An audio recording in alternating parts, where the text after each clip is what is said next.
the Indian Tech Icon Spotlight, where we feature inspiring tech leaders making a real difference. I'm your host, Sheetalohal Acharya, and joining us today is Mr. Zahir Cherulil, who is a tech visionary and a resilient force driving digital transformations across continents. Hi, Zahir, welcome to our show, and it's a pleasure to have you with us today. Thanks for having me, Sheetal. I'm excited to be part of this podcast. Same here, Zahir. So just to begin with, we would like to know what inspired you to pursue a career in technology? To be honest, I had passion in computer science to get from the get-go itself. So that's one of the reasons I joined the engineering. And then it automatically took the course. Nice. And then talking about your career progression, if you could share your journey, like starting from your very first job to your current role. Absolutely, yeah. So I took a different route altogether. Post my engineering, along with my executive MBA with Symbiosis, I started a company of my own with another partner. So that's how I joined a place to do internship. From there, I met my first partner, and then we started a venture. It was predominantly a product development company. So we built certain products, mostly financial accounting software, ERPs, banking, enablement solutions. And that was the starting altogether. And we grew the company from 0 employees to around 24 employees within 2 years. And that's how it all started. Very nice. And then you have been to many different countries. So could you shed a light on all those experiences? I think you have traveled, if I'm not wrong, almost 10 countries or so, or more than that. Absolutely. Yeah, no, I was fortunate to work in 10 plus countries, mostly across Asia, Europe, and North America. So I learned a lot and I have implemented solutions in almost all these 10 countries. Yes, that's true. Great. And talking about your current role, could you please share a bit about how a normal day-to-day work look like for you? Mostly, I currently focus on architecture and solutions and pre-sales. So with Hitachi Solutions, I currently work with Hitachi Solutions for 10 plus years now. I have been in various roles, including solution architecture, engagement director, consulting director, and VP of solutions, industry CTO, and the principal architect, right? So different roles. More or less, the role changes every year. That keeps me excited because each year there would be a different role to pursue and different dream to pursue as well. Current role mostly focus on client relationship, architecture, and selling our solutions and services, right? So that's the area which I focus on. Awesome. So I had the same question, that what kept you motivated to be in the same company? So you mentioned it's you get new challenges every year. So is that the reason to keep you motivated to be with Hitachi for all these years? My journey with Hitachi Solutions is nothing short of transformational, being with this organization for 13 years. As I rightly mentioned, a couple of reasons. One of the reasons being, as I said, right, each year the role changes. So that provides new challenges, new excitements, and new opportunities to invent and transform yourself. That's helpful. The second aspect is mostly the perspective or perception about a company depends on the team you work with, as well as your immediate managers, right? So I was fortunate to have a great team, to work with a great team, as well as working with the great leaders. Awesome. So again, talking about the teams. So when you look for building a team for higher stake projects, what qualities do you look for in your team members? Normally, the approach I take is every project is unique. Every customer is unique, right? No two customers are the same. No two projects are the same. So when we build the team, mostly I focus on cultural sync with the customer. A PM who is exceptionally good may not excel in all the customer scenarios. So I kind of try to evaluate the cultural fit for the customer versus the team we have, right? And kind of pick and choose and building a team which would set ourselves to succeed within that client ecosystem and environment. That's what I focus normally on. That's a great perspective.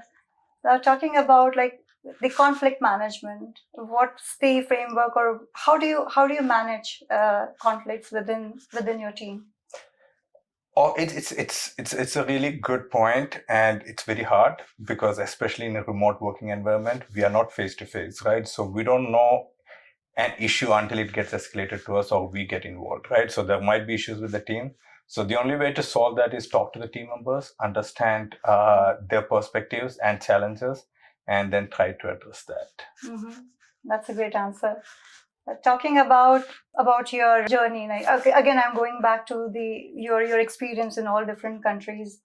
What's the cultural difference, or what's the work difference that you found, which throughout your career, right? Like being to different countries, what you have learned, maybe like what's different in the countries, or what values you still see are common. Good question. So we normally say technology is universal, but the way we implement technology, the way we execute projects are drastically different. And oftentimes it's linked to the culture of that country or that team. For example, right, Asia focuses mostly on sophistication. The way you provide your value, or the way you kind of showcases a great work, is showing the level of sophistication that your solution has. And that's what get appreciated. Whereas in North America, it's all about keeping it sweet and simple, and making it as dialed down and as simple as possible, right? So that's again a different culture on where you architect a solution. And it's evident from a Chinese EV nowadays versus a North American truck, right? You can make that difference based on the level of sophistication and what people appreciate. And the second aspect is the pace or the speed in which a change can be implemented. That's different, right? Asian countries mostly has a kind of a structured hierarchy. So the leadership decides, the team follows, right? So when a huge change has to be implemented, the change management is relatively easy, because it's more like a command and control type of architecture or support the team structure. Whereas when it comes to North America, it's not the case. Everybody has a say, everybody has an idea, and the change impact would be slow, or the way to implement change has to be kind of well thought out, and you need to have a strategy and plan to roll out change. Otherwise, no matter how good your solution is, it's going to fail because of user adoption challenges. So that's an area we kind of literally focus more in North America. And Europe is somewhere in between, Okay. to be honest. And you consider yourself being lucky to experience all these? Absolutely, cultural- I was fascinated. I was lucky to be part of a great team. Back in the days, I was part of mostly a firefighting team. So our focus was mostly travel on trouble projects and fix it, right? So those days I have traveled mostly to many countries where the projects are in trouble, and kind of take over and support and kind of make it right. So how do you, do the work-life balance with so much of travel or with so much of work? How do you manage your work as well as your family life? So one of the reasons I moved to North America, to Canada specifically, is for that reason, because back in the days, I was traveling every 2 weeks, right? So every alternate weeks, or at least once in 2 weeks, I'll be traveling. And that started impacting the work-life balance, because kids were growing and I couldn't spend much time with them. And that's one of the reasons I thought, if most of my customers are in Canada and US, then why not move to this country rather than working remotely and then travel, right? So I have been to US just for 3 days, and even for one day I have been to US, right? Traveling around 30 hours one way to be here for a meeting just for a day. So that was pretty. So Zahir, what according to you quantifies the quality of a successful leader? Good question. It's my perspective. Again, you would have read it in many places. I like to lead it from behind, right? So my focus is on enabling my team. And as someone said, a true leader builds leaders, right? Not followers. So that's the approach I normally used to take, focusing on building and enabling the team, right? In many of the meetings, what I kind of prep the team and I ask them to speak, right? And I support them from the behind. So in some, that helps in two ways. One, it enables the team, because at the end, you are not selling yourself, you're selling your team for a project, right? And they should be able to succeed. So your focus is not to sell yourself, but your team, right? So that's the focus I used to take. And that's a great quality of, by empowering your team, it's I would say the quality of a true leader, and enabling them for the future endeavors. Talking about the CRM experience that you have, how do you see the CRM evolving with AI in current trend? It's fascinating time that we live in. We have never experienced something of this nature, right, before in our career. It's exciting. Previously, CRM was mostly focused on a data collection, collect data in a structured fashion, build process in the organization, and so it's more a process enforcement, is bringing structure to data collection and reporting tool, right? So that was the focus of a CRM system. Now that's changing. Now CRM is changing from a reactive system to more of a proactive system. What that means is you're focused mostly on CRM helping you sell more. So that's the area where we are going with. What that means is couple of things, right? So one, providing guidance on a salesperson on how to sell more, how to most efficiently use his time. So kind of do more with less, or do more with less time. That's the focus area. Or which lead to pursue, right? And normally a sales guy would get 10, 15, 20 leads to pursue. He has no clue which lead to take. So now the system is able to detect or guide the salesperson, saying that this is the most hot lead, you need to pursue this lead, right, versus the other. So that's mostly, those are the areas where AI is getting infused to CRM. And another aspect is, previously CRM was a standalone tool, right? People needs to use it. Now that was impacting that user adoption. Now with the infusion of AI, that's changing. Now the focus is trying to be as transparent or invisible as possible. What that means is meeting the user where he is, right? If he spends his time on Teams, then Teams becomes the CRM front end. If he spends more time on his Outlook checking emails or spending more time, CRM is kind of embedded on Outlook, providing the insight where he needs. So it's more of meeting the person where he is rather than asking him to come to the tool. So those are the key areas where it's exciting and evolving from an evolution of AI standpoint. Yeah. That's a great insight. Talking about AI again, do you see reluctance in accepting the AI, or do you see like people are more positive in implementing AI in their businesses? Absolutely, yeah. So most of the use cases, I have never seen any hesitation, because AI is an enablement, and at least with the customers we work with, yes, they are very positive with the benefit of AI and the saving in time and energy, right? So they can serve more. So it's the key focus here is not to take human being out of the equation. It's more like a co-pilot situation, right? So the CRM, the AI is an enabler. It helps you to do more with less resources. That's the focus, right? So if a small organization now can serve a larger customer base with the same team. So that's the focus, and the efficiency of the team would increase, as well as the experience of the end customer would improve, right? So that's the area where the AI is, we see a lot of benefits from the AI standpoint.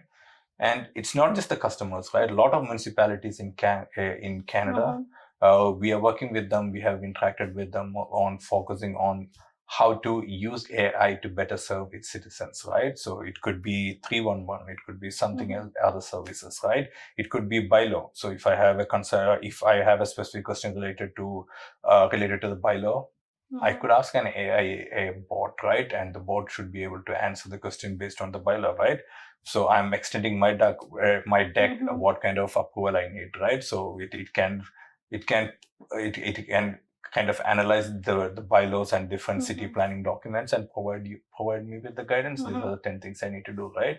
So that helps the experience of the citizens as well. So most of the municipalities are looking at improving the overall citizen experience using AI. So yeah, in general, like you're receiving the positive feedback from the customers while using Absolutely, AI. yeah. That's great to know. Talking about the Calgary tech landscape, how do you see the future of Calgary in tech? Good. So when I came to Calgary, there was a very small technology-focused team, right? So if you talk about Calgary, Calgary was not a technology hub. That's changing. A lot of Indian IT organizations moved their bases to Calgary. That has infused a lot of technology skills. Back in the days, I still remember when I was interviewing for a specific role, I got 2 profiles, and the recruiter was saying the third person is you, and one person is not ready to join, so I'm just left with one option, right? And that role has to be in Calgary, so I have to pick that. So that was the challenge with the Calgary ecosystem and market, but that's changing drastically. Now every third person you meet is an IT person in Calgary. So Agree. that's really great. Yes, yeah. it's evolving every day. Yeah. And Zahir, you have a vast experience in consulting. So any piece of advice you would like to share with the candidates or people who are looking to get into the consulting role? Yeah, there are 3 points which I would say every consultant should focus on. One being 2 step ahead of the customer. So as a consultant, normally what we used to say is before the customer asks the question, we know what the customer is going with, right? So that's what we normally say, being 2 step ahead of the customer. Second aspect is being a deep listener. So before you offer your consulting guidance, be a deep listener, listen to the customer problem and challenges and what the customer objectives are. Then you try to provide the solution for that. So these would be the few areas I used to focus on. Well, and that's a strong trio, I would say. So, Zahir, during the early years of your career, you were entrepreneur yourself. What are the learnings that you still carry from your journey, like being an entrepreneur? Great question again. Yeah, if you ask me top 3 right decisions I have taken in my life, I would say that starting a company of my own would be the number one. That led to a lot of learning, right? I would say it would have fast-tracked my career by at least 8 to 10 years. Wow. So that was because there's a lot of learning when you start something of your own, right? Corporate companies are mostly focused on compartmentalization, focused on your roles and responsibilities and delivering on your roles and responsibilities, right? Whereas a startup is entirely different approach altogether, right? You roll up your sleeves, you get your hands dirty, your focus is on outcome, not on your roles and responsibilities. And then you get to work on different areas of the business, right? Be it sales, pre-sales, marketing, finance, and HR, recruitment, taxations, every aspect of the business. And that's a lot of learning by itself, right? So that's one of the reasons why when I moved to a corporate world after selling my stakes and did a successful exit, that's really helped, right? So wherever I go, whichever role it is, I have done a lot more in my previous career, right? So it was not always learning, it was more focused on, hey, I know how it has been done, right? Or I was mostly focused on the outcome rather than on my roles and responsibilities. That really helped. And especially as you asked, right, time management, corporate finance management, or time management, as well as how to do more with less resources, right? That's the focus you had. And that's a very valuable insight, like learning end-to-end things. When you have your own startup, then you definitely, get your hands dirty in each and every department and work through it. Now, Zahir, I would like to just kind of again ask a different question related to the giving back to the community. Are you involved in any kind of community services or any, any groups or the mentorship for any groups in Calgary? Yeah, definitely, especially on the Kerala side. So I was part of the executive committee a few years back on Malayali Cultural Association of Calgary. Now we are registering a new organization called CMMA, again focused on community, focused especially on the Kerala Malayali community. Wow. Yeah, so that's the area where we are focused on. Yeah. That's wonderful. I wish you good luck for that as Thank well. you. So, Zahir, what would be one piece of advice if you have to give to the aspiring professionals, the tech professionals in Calgary, or the aspiring leaders? What would that be? I would say know your strength and weaknesses before you decide which path to follow. Some people would be really good with tech. Some people would be good with people management. Some people would be good with project management and structuring things. Certain other people would be focused on the business value, right? Kind of the business aspect of the things. So know your strength, and once you understand your strength and weaknesses, you will be able to define a path which suits you. So as I said, no two persons are the same, and their opportunities and path could be entirely different. And I would say technology is ever evolving, but the skills you need are mostly the soft skills are kind of constant, right? So that evolution is not as fast as the technology evolution. So focus on your soft skills, your time management, things of that nature, along with the technology as well. That's a wonderful insight, like understanding the the core strength and then carving the path out. Plus, one thing remains constant is the soft skill that everybody should Absolutely. know, especially So in the that's tech what world. AI can't replace, right? Yeah. So that's the area which I would say people to focus on. Yeah, that's true.